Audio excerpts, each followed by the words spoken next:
Ako pala si Binis Buluntati. Your Honor, kasi nung pumutok yung flood control po, 2024, nakapagsalita na po dito si Master Sergeant Orly Gutisa.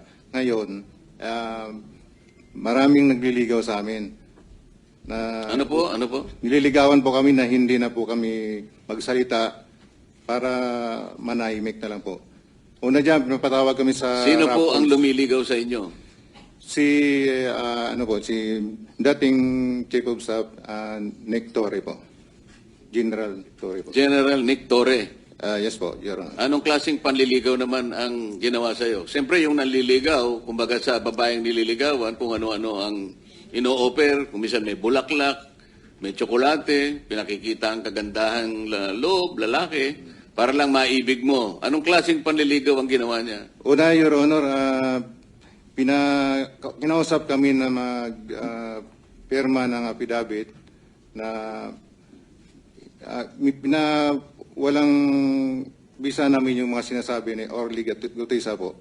Ibig sabihin, pinagagawa kayo ng affidavit na huwag ninyong patotohanan Opo, Your Honor. yung mga pinagsasabi Opo, Your Honor. na nauna ni Sergeant Gutesa. Opo, Your Honor. Pumayag ba kayo? Katunayan nga, Your Honor, matagal kami nagdebating dalawa eh. Simula alas 4 hanggang alas 7. Kaso lang yung apat na kasama ko, napilitan na silang pumirma, gawa nung naipit na po. Baka kami ay mapahamak po sa kanila. Mapahamak pong sarili namin po. Sa makatwid, hindi siya nanliligaw, nananakot siya. Yung nanliligaw, malumanay, magandang approach. Pero natakot ang mga ibang kasama mo, nakapirma doon sa kanyang nakapirma, kagustuhan na huwag patotohanan yung sinasabing nauna ni Sergeant Gutesa. Yes, Your Honor. Bali, 5 kami po yung pumirma. Ako yung pinakahuling pumirma. Pero ngayon sinasabi mo na napapirma ka lang dahil napilitan ka lang. Yes, Your Honor. Pagkatapos noon, ano naman ang pabuya na binigay sa iyo kung meron? Binigyan kami ng 50,000, Your Honor, para sa disturbance namin. Pakiulit nga po, magkano po? 50,000, Your Honor. Yen, Pesos. Yo. pesos. Opo. Sino nagbigay? Yung si Annalisa Gaspar po. Yung staff niya doon po. O ano naman ang, bakit nila kayo binigyan? Kayong lahat binigyan ng 50,000 pesos Yes, Your Honor. para manahimik Opo, Your at Honor. huwag patibayan ang pinagsasabi ni Sergeant Gutesa. Opo, Your Honor. At saka sa mga sunod na araw, Your Honor, pinatawag naman po uli kami na yung lahat ng cellphone po namin ibibigay po sa kanila. Sa anong dahilan? Papalitan po ng mga bago po, iPhone po. Ano bang klase yung mga cellphone nyo? Nokia? iPhone 16. So papalitan nila ng mas maganda. Yes, Your Honor. Alam ninyong dahilan kung ba't nila gagawin yon? Kasi nandun yung mga picture namin, Your Honor, na kasave sa cellphone po namin. O ganun palang nangyari, paano kayo nagkaroon pa ng mga litrato Your na Honor, nasama dito sa inyong pinagsamang salaysay?